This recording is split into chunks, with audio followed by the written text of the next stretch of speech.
let me ask a little bit an out there question. Maybe it's a speculation, but maybe touching on Roswell.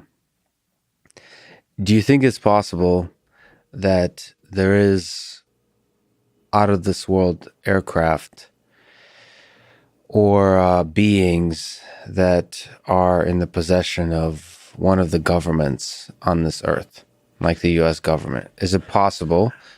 So the one perspective of that, if it's possible, is it possible to keep a secret like that? I would say this. I think it's highly possible. Because if you just look at all the sightings, and just look at Project Blue Book. There was I forget how many thousands of sightings. And there's a percentage, it's like 10 or 15% of them they still can't explain. Like our Tic Tac is one of them. They basically, the government has come out and said, we don't know what that was. Okay. So if you go, okay, of that 15% that we don't know, and of these thousands, there's still that 15% makes up a pretty big number. What are the chances that not one of them crashed somewhere on the globe and was recovered? And I don't care if it's an intact system or you got pieces of it of a metal that we can't explain, or some biological matter, to say the least. It could be intact or it couldn't, but the odds of that now are starting to go down, that that could never happen. And I'm not talking just the United States, I'm talking the world. Globally. So is there a chance that a foreign government actually possesses, or our government, or someone in the world, on the globe, of the 7+ billion people, has something that is not from this world? And I'm not talking a meteor, but something that was manufactured in some way that allowed transport or observation. Could be a drone, could be a foreign drone, like Voyager flies around and does all that stuff. And we got stuff that just went past Pluto that's out in the Kuiper Belt. There's stuff out there floating around. And what about ours? It's going to crash into Jupiter eventually, or whatever, because we've had stuff crash into planets. So if that's the case, you would think something is out there, that we have something that we can't explain. And according to Lou, there is stuff that we can't explain. And I would assume that Lou, who ran ATIP, has seen stuff that he can't openly talk about, because I had a clearance. Mm-hmm. When you have a clearance, you sign your name, you're bound to that. And to me, that's an important oath that you hold to. And this is kind of where people have issues with Bob. So if and I leave it to you to determine if you believe Bob or not. I'll tell you, Bob is a straightforward, very sane, normal, super smart guy. Bob Lazar, yeah. Yes. There is the other side that says, well, should he have come out and talked? To those who hold clearance, who, are true to the government, you would say he should have never spoke. He was under an oath to not say anything, but he did. If you ask Bob, why did you say something? His answer was, I understand there's an oath, but I felt that the technology could benefit all of mankind and it shouldn't be locked away. And I'll leave it. If you believe Bob, that's kind of what Bob says. And that's such a interesting key point. If there is aircraft, a technology that's in the possession of the U.S. government, should they make that publicly known? This is the Snowden question. This is the question of, do we release stuff that can potentially change the nature of human civilization, like the way we think about our place in the world? Also,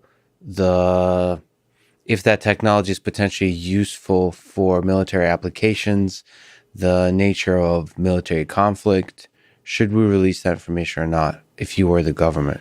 So here's exactly how. So for classified information, the government is the people that classify it.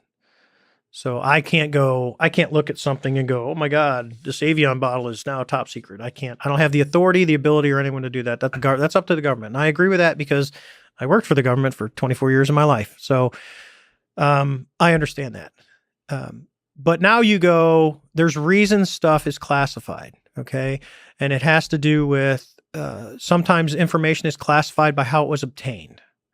It's just like the mob. If I have a spy and I'm a mobster and you're the counter mobster, but I have a guy on the inside that's feeding me information, I can't do it. And a perfect example is if you've ever seen it's the Tom Cruise movie, what is it, Air America or whatever, but he plays the guy in Louisiana who was hauling drugs for Pablo Escobar. And he ended up getting a cargo plane, and the government, the CIA, was kind of funding him to do stuff.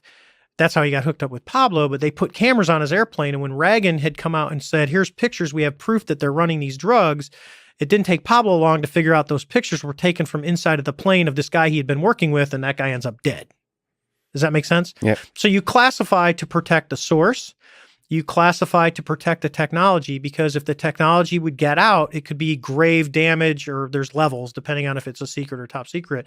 There are levels of damage that can be done to the U.S. government and our well-being as a country.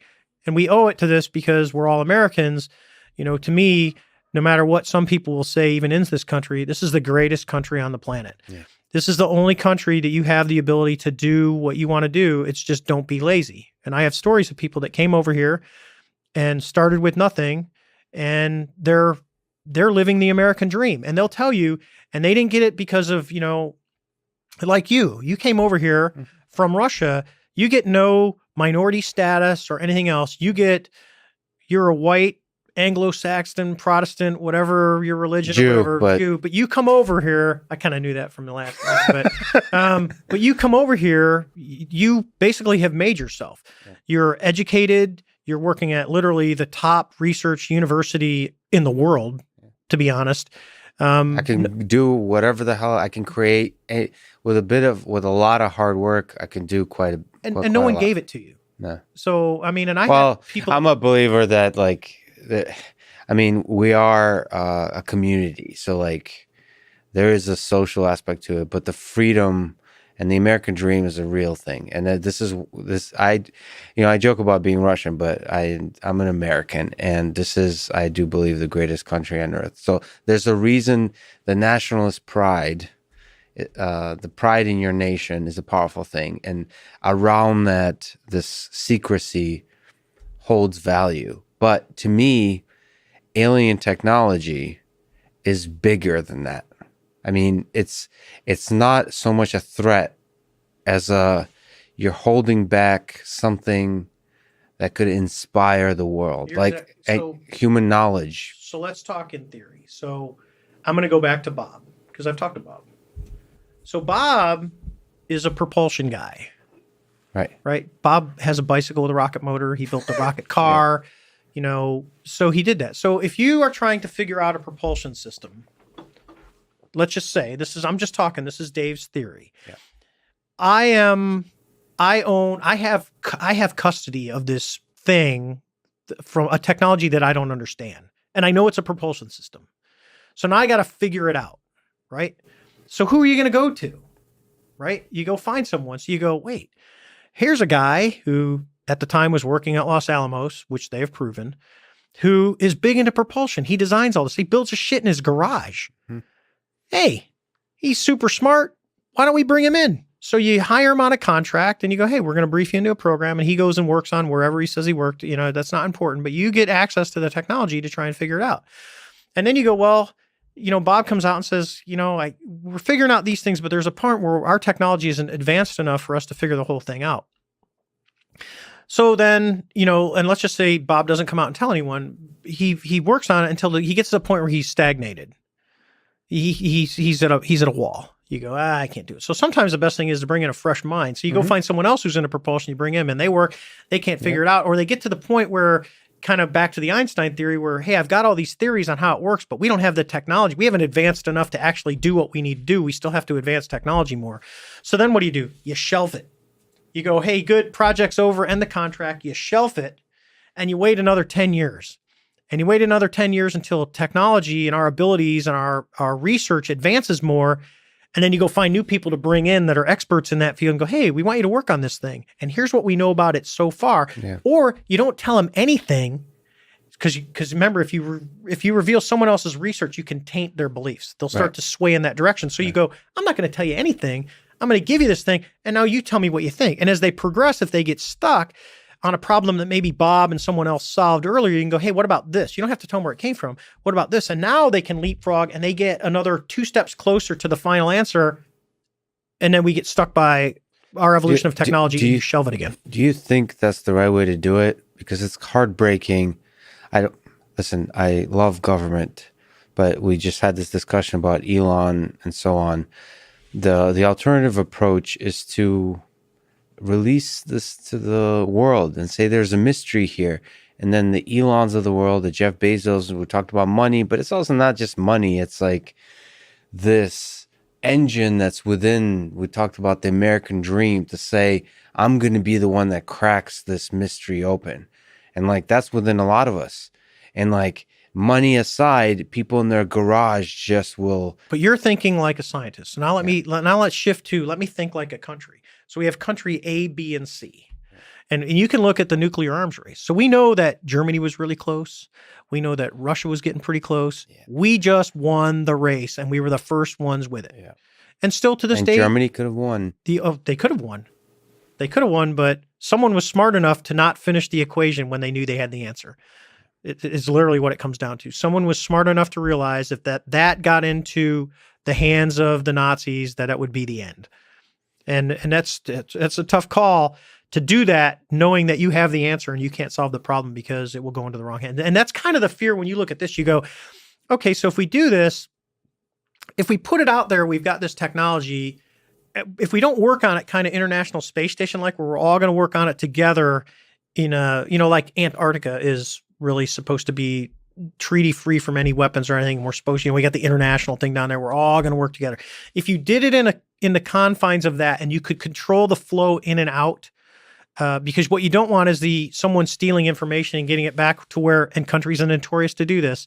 Hey, we're doing it internationally, but we're secretly doing it ourselves to see who can come up with a solution first.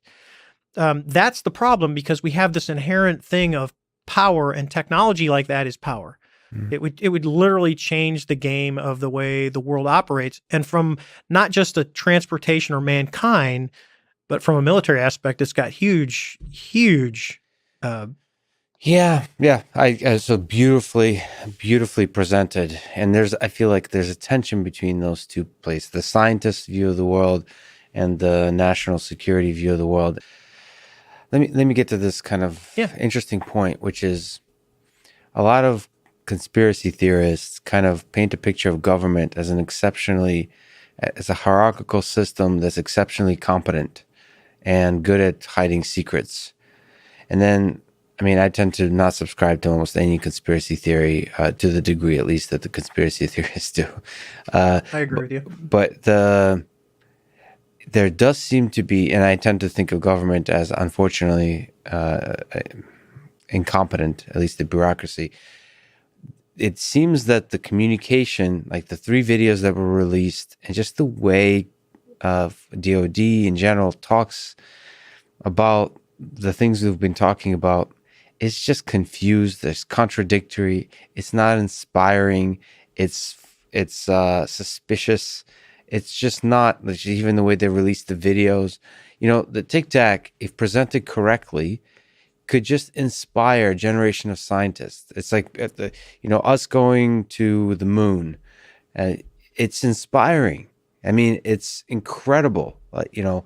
And the way it was released, it was suspicious. It was like low resolution video on a crappy website, like with some crappy documents.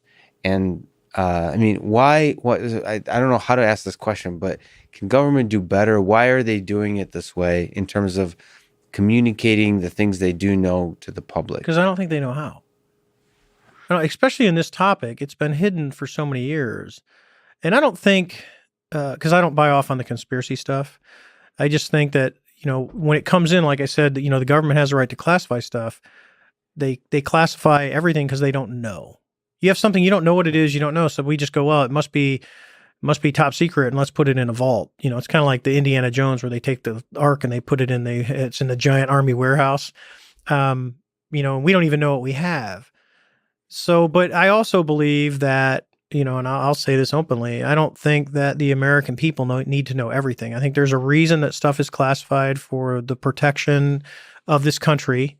And I totally believe in that. So, I was joking with Joe when he was talking about the Storm Area 51 stuff. I'm like, that's probably the worst idea you could possibly have, is to just storm a military installation.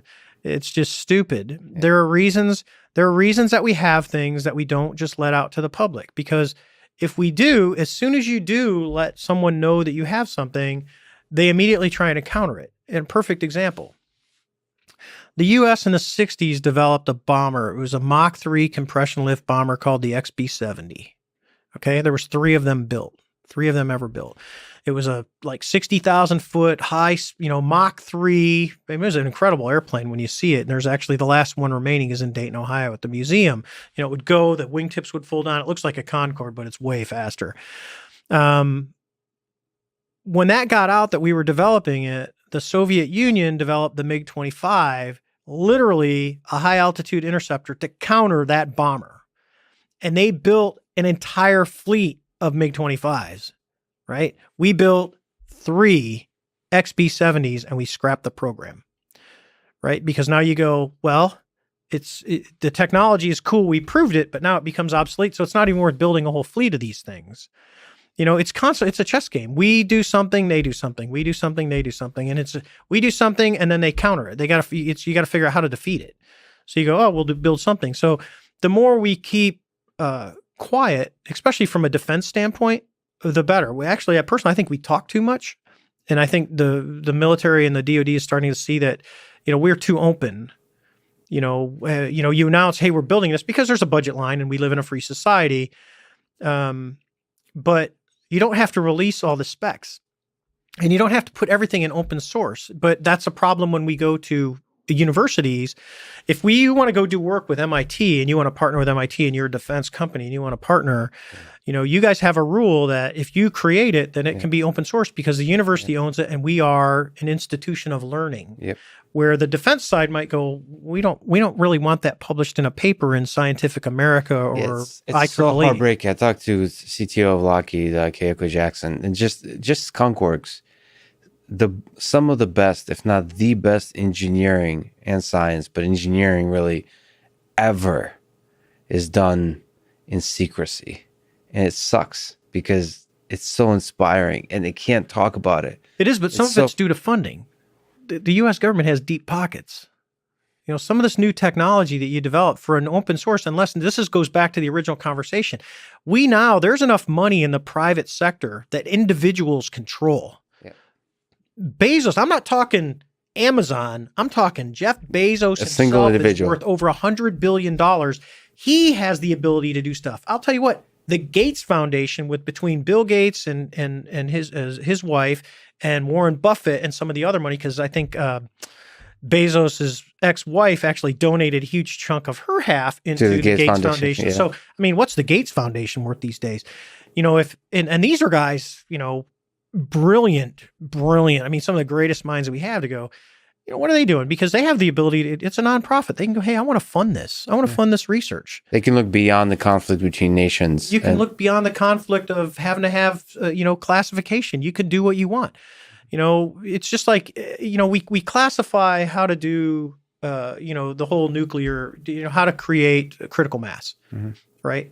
But there's really smart high school kids that have figured it out mathematically and they do their science project, and then the government comes in and says, hey, we got to classify your government because we just don't want this out in the public domain, which I understand, but they never stop them from free thought and developing that. It's just, hey, we really don't want this out there.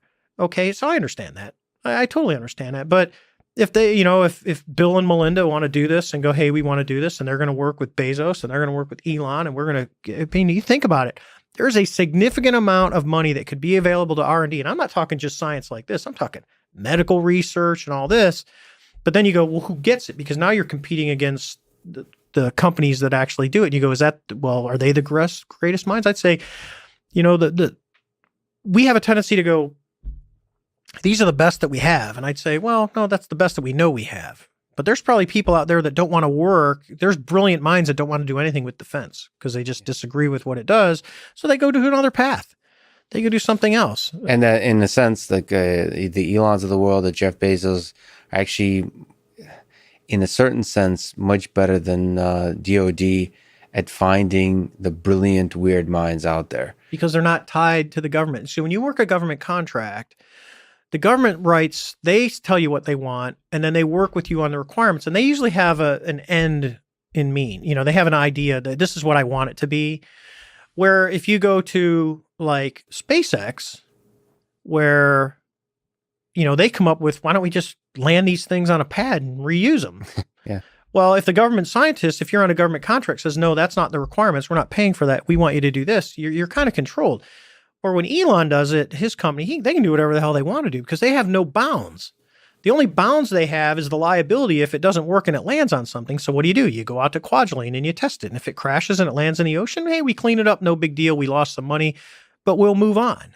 It's, money makes the world go round, contrary to what everyone thinks. But, there's a lot of money that's sitting around that you can do a lot of really cool stuff with. And I don't know. I mean, I'll guarantee that, what is it? Blue Origin? Isn't that Blue Amazon? Origin, yeah. That they're doing some cool stuff because they have funny. And I joke with the guy I know that worked at SpaceX, and he was funny because they were building the first test thing, and they were limited, and Elon found this like 400-acre thing. I think it's about 400 acres down by Waco, Texas.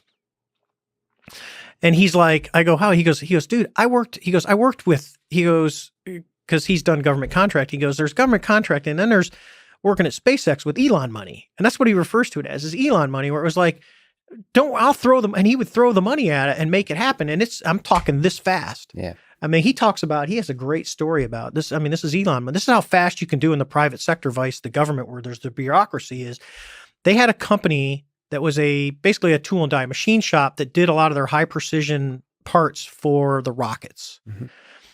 They had went to the guy, but he had contracts with other companies. And when the economy was down, the guy was actually looking at going out of business. So the guy I know, he's telling me the story. He was talking to the guy. He had to go over there and get something. And he's like, holy shit. He goes, hang on. So he calls up on the phone, SpaceX. He says, hey, is Elon there? Can you get him in the boardroom? We'll be there in 20 minutes. So he grabs this guy who's literally going to fold his company. They go over to SpaceX, and I may be getting some of this wrong if people are going to fact check me, but this is pretty close. They go in the boardroom, and he said literally within like an hour or two, Elon has bought the guy's company. That guy is now a senior VP running his company, and they're going to pull all the stuff into the SpaceX thing so they can actually build the parts, and they can still contract out to make the money outside. And it happened like that fast. And it's not just money. It's because I've witnessed it too with Elon. I think it's whatever the forces of capitalism that allow a person like Elon Musk to rise to the top. But like, because I've also worked for DARPA, like for research, in terms of a source of funding. There's a weight of bureaucracy when I was working, like being funded by DARPA, and with Elon, like I was literally in the presence of like anything is possible, cutting across all the bullshit of paperwork, of the way things were done in the past, of the bureaucracy, the rules, the constraints, all of that stuff. Just you can cut across immediately. So how much money and time do you waste dealing with the bureaucracy when you could actually be doing real work? That's the difference. This is why I honestly, when I went back to the industrial defense complex that we were warned about, when you look at it and go, SpaceX can do something for half the price ahead of schedule that what we're paying Boeing. And you go, oh, well, this just came out. And you go, well, then why are we even dealing with this side when we can deal with this side? Yeah. Because you got a fully automated capsule that has a manual mode that they got to fly around in. It worked like a champ. It went up, it hung out, it came back, it splashed down. It worked perfectly. We're going to dust it off. And oh, by the way, unlike the Apollo capsules that were used and then put to museums, they're going to reuse that Dragon capsule. It came down, they're going to dust it off, put a new coat of paint on it, slap it on top of another rocket, and away it goes. Holy cow. It's amazing. It's a shift. It's a complete shift in mentality. And for us as taxpayers, we can explore at half the cost. Yeah. It's exciting, especially given putting the Tic Tac in context, like then the sky, it's limitless, the possibilities we could do with this kind of mechanism. I think it's exciting. Yeah, I think we live in an exciting time right now, besides everything that's messed up in the world right now. Well, this is a hopeful, like there's so much conflict going on, so much tension.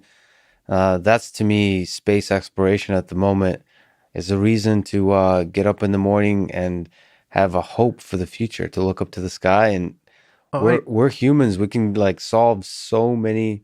we can solve all of this. I was talking about when I was doing the Tucker thing, and I said, this would be great, because when the government had come out, a month ago and said, hey, this does exist, we're doing this, and we're going to release more stuff. Mm-hmm. And I was texting like Lou and Chris Mellon and those guys before I went on, because they had called me up to be on Tucker's show. And I'm like, hey, I go, this would be great. Just come out with this, find the relic of a spaceship, like pull out the Roswell wreckage if you have it.